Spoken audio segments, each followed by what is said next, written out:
take your life seriously.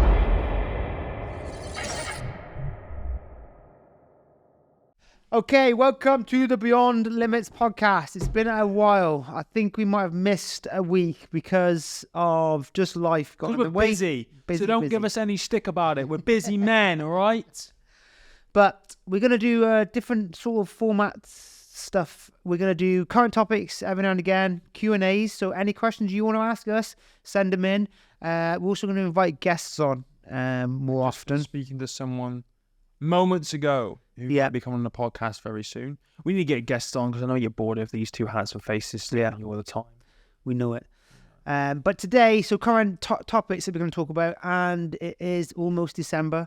Christmas is coming. 27th of November. Boom, boom. So we're going to try and talk about how do you maintain discipline, motivation, fitness, just general togetherness at Christmas time, because it can be tough. Yes, absolutely.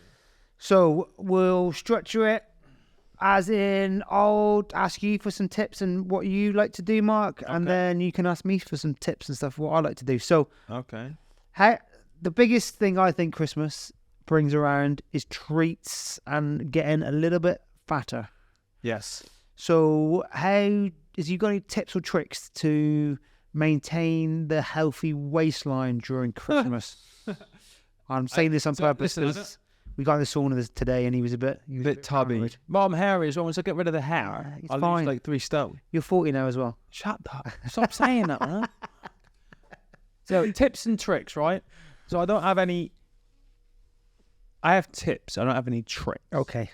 And I need to kind of set the context a little bit. It's almost like when you get injured, right? This is how I look at it.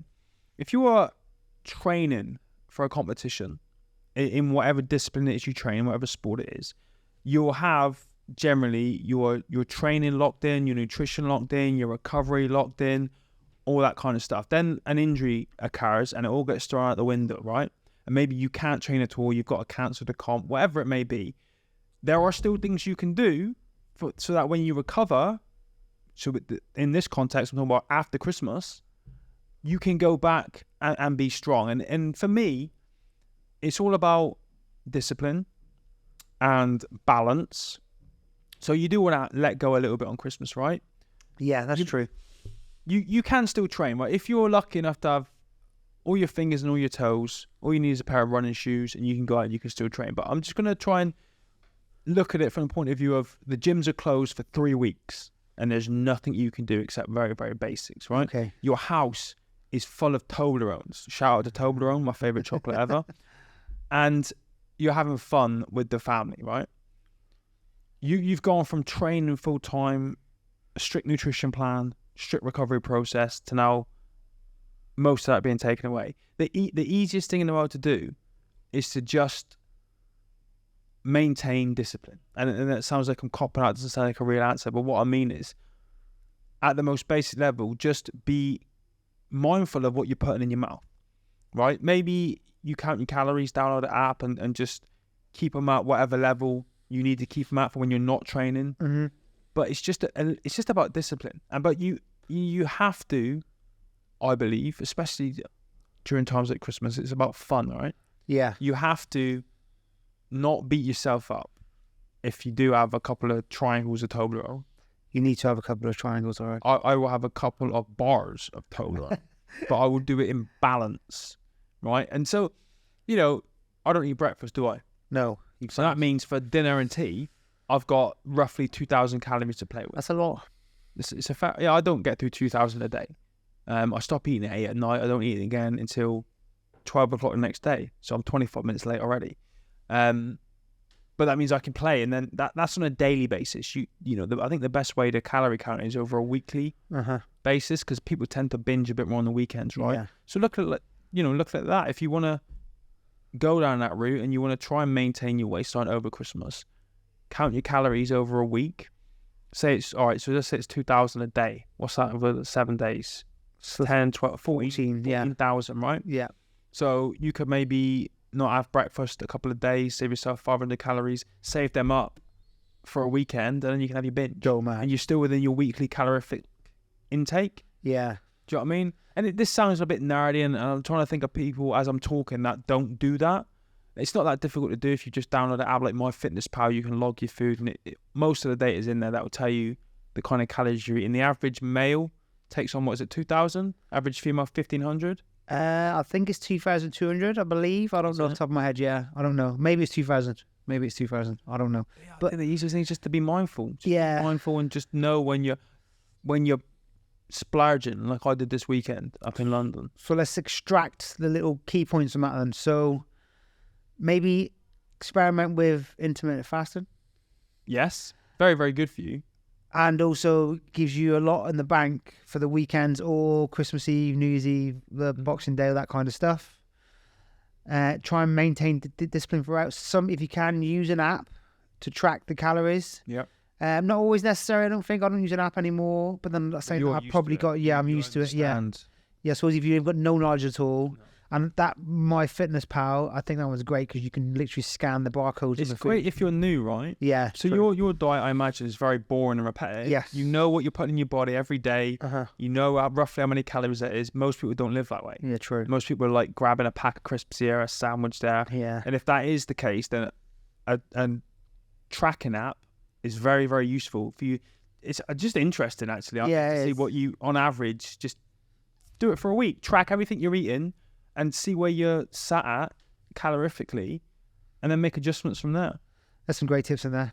So MyFitnessPal, try that one. I think it is a great idea to have a look because on those apps it breaks down how much protein you're eating, how much carbs, how much fats, and then sometimes one of them can be skew after. You could be having, it's normally way too many carbs. Too much saturated fat. That's the normal. You can see it then, and then you could adjust your diet according to. So I think use this time now because, yeah, we know that everything ramps up, but normally what happens in work situations is most work start ramping down. You have more time to spend with family, which is needed. But then maybe you've got a little bit extra time to like measure your food, just to do stuff like that. This time that you haven't got time normally to do because you're busy with other stuff. This is what I do, right? I don't have the luxury of being able to get up in the morning, strap on some running shoes and go for a run. I'm going to Cornwall for Christmas, right? I could go down there and recce gyms and go and say hello to people and keep on training, but I'll be honest, I don't want to. Yeah. I want to just chill, relax. But most of you listening or watching are lucky enough to be able to just get up in the morning and within 15 seconds have your fizz rig on and be able to go out for a run, right? I can't do that. So all I just do is be very mindful of what I put in my mouth. I don't drink alcohol. I might have a Guinness or a pint of cider or whatever I decide to, but I'm not going to do that to excess. I'm not going to eat to excess. But it takes discipline.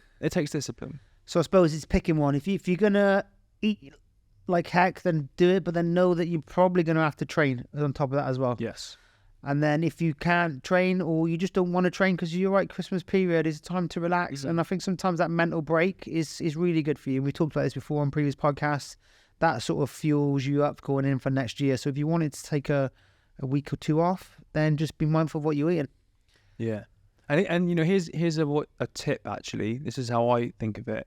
Because January 1st is like that time when everyone, you know, they make these daft promises about how much weight they're going to lose and how quickly they're going to lose it because they feel like they've splurged over Christmas. When I get to January 1st, I want to already have a semi-solid foundation. Yeah. Not be starting from scratch. Most people are going to overeat, overdrink, and then start in this massive deficit and have to claw their way for weeks back up just to a foundation. I want to be already at that foundation, ready to go January 1st. And then, you know, start working towards whatever it is I'm working towards after Christmas. Yeah, it's weird you just said that. So most of these podcasts we don't prep, but I do exactly the same. I don't want to start from the bottom of the hill, let's say. No. Right on January the 1st or whatever, okay, I'm ready to go. I would much rather have that foundation that's solid over the... And I almost look like I'm gamifying the system a little bit because I know majority of people will not do anything over Christmas. So I'm almost a little one step ahead. I'm not trying to like do what everyone does at the same time of year. So I do exactly the same as that. It's like fighters, right? You look at some fighters, when they've got a fight on the horizon, they go into a camp, right, 6 to 8 weeks, and that's it, right? They're locked in, but train. Then when they don't have a fight, I'm not saying just the professional ones, but there's a lot of them that stay ready. Yeah. Do you know what I mean? They won't train to the intensity. They're not in a camp, but they're constantly training at a reduced rate. Because if a phone call comes in saying we've got a last minute fight, then all they got to do is put like 2-3 weeks work in, just ramp it up, and they're almost ready to go. You got to look at it like that, right? I think so. Remember, Paddy Pimblett between fights. Yeah, fat as shit, didn't he? And then you're like, holy cow! Like the effort required just to get back to somewhere near normal must be horrendous. Whereas if you just maintain some sort of happy medium, it'd be a lot easier to get back to where you need to get to. Yeah, I think that journey is way easier than trying to start from the bottom. But then there's some, I've done it before when I finished the competition, and I'm just like, I've just fredders with training, with eating healthy. So I'm just going to enjoy myself. And then that 1 week of enjoyment might turn into 2 or 3. And then before you know it, especially MMA, the weight cut is horrendous. So I think, if we look back at some of the old pictures of Conor McGregor when he used to cut weight. At 145. Yeah. You look like a skeleton. It was horrendous. And I suppose, but back then that's all I saw of Conor McGregor. So I just thought that was normal. Yeah. But then you see him now and you're like, oh, back then it looked horrendous, but only because you've got something to measure against. So maybe that's Paddy's fault. Is actually normally he's probably sat around really heavy. I don't know. But yeah, I hate the way I see all this goal setting, trying to improve for next year, trying to lose weight, whatever, it's like you're trying to get a fan moving. And once the fan moving, it's fine. You can like cruise and just keep that fan moving. It's quite easy to do. But actually getting that fan to move at the start is like where you got to put most of the effort in. And if you're starting from the bottom, it is horrendous trying to claw back up again. It's a good analogy, mate. It's like on a Concept 2 rower or a skier. Yeah. Like when you're doing these fitness competitions, when you're just tired and dogged, mate, and then you go and you've got to do that first pull, get that fan going, it's horrendous. But if for some reason you're lucky enough that you get back on this machine and it's still slightly tight, it's so much easier. Just get that first pull in and just go for it. But New Year's is a good one as well. Like, a lot of people make these silly promises to themselves, don't they? I'm going to lose 15 stone in 10 days, and they go on a juice cleanse, and they eat lettuce leaves, and they're miserable as hell, and they're cranky, and they can't sleep, and they come out in zits because they're detoxing, and it's horrible, and they quit, like, so quickly. Like, if you've kind of, even if you are, slightly starting from a standing start, I find the easiest thing to do when it comes to all this is implement the 1% rule. Do you know what I mean? So, like, instead of going, I want to lose this much weight super quickly and by February be looking great, the way I would do it is say, all right, by June, I'm going to look this way. I understand it's a long game and it's a lifestyle change. And then maybe you reduce calories over months rather than weeks or days. Yeah. And I find it a lot more enjoyable. When you're prepping for a comp, and you just do it, that's why they have 6-8 weeks, right, to prep rather than 1 week to lose weight or 2 weeks. It's more enjoyable and it's more sustainable. So we'll stick on the Christmas period for now. So we talked about food that you can eat and different ways. I've recently, with my wife, this weekend, I said, look, let's just get all the crap snacks. Let's put them away somewhere. Not like get them at the belly. In my belly is where I wanted to put them. Let's put them away, and then we have days like Saturday afternoon when we're like, okay, just get the box out, the box, ginormous box of food and snacks, because I think it's too easy to have some snacks around that are just not very good for you, like crisps or whatever. So having healthier snacks around might help, and have the times when you can let go as well. I have in my house Fat Boy Friday. Yeah. Or if we miss Friday, Sumo Saturday. Sumo Saturday. And that's why the takeouts come out. Yeah, nice. The Toblerones and the chocolates. That's good. But in the week, it's quite easy to substitute. So I do like chocolate. Yeah. But I won't have chocolate in my house. Instead, I'll have protein bars, like A bars, which is pretty decent. That they taste really good compared to some of them that are like chalky and Yeah. I mean, the grenade ones are awesome, especially the new Oreo ones. Oh, that's the business. And The it's just Oreo. like, it's like getting your chocolate fix, but actually it's a healthy substitute. You know, Yeah, protein as long in as you there. don't eat 15 of them in a day, you know what I mean? Just one every once in a while. Yeah. Just making those substitutes, and you can do it with everything, mate. Even now, like I don't mind rice cakes. Yeah. They get them with little sprinkles of some sort of seasoning on it or chocolate on it. But Hardly it's like, any calories. and it's like cocoa chocolate, like the dark Yeah, chocolate, which yeah. is actually not that bad for you compared Yeah. to milk chocolate or anything else. So just making those nice. substitutes is super easy. That's a good tip. I think so. Okay, so we wrap that up then, that one. Okay. So let's recap just so everyone, because we did rattle on a little bit there. So Do everything in moderation in the run up to Christmas. If you have to, get an app, count your calories, make sure you don't go too mad. Try not to drink too much alcohol, try not to eat too much rubbish. Attempt to start the new year with a semi-solid foundation to get going in the new year. You don't want to start having to build everything from scratch, so don't go too crazy over the Christmas period.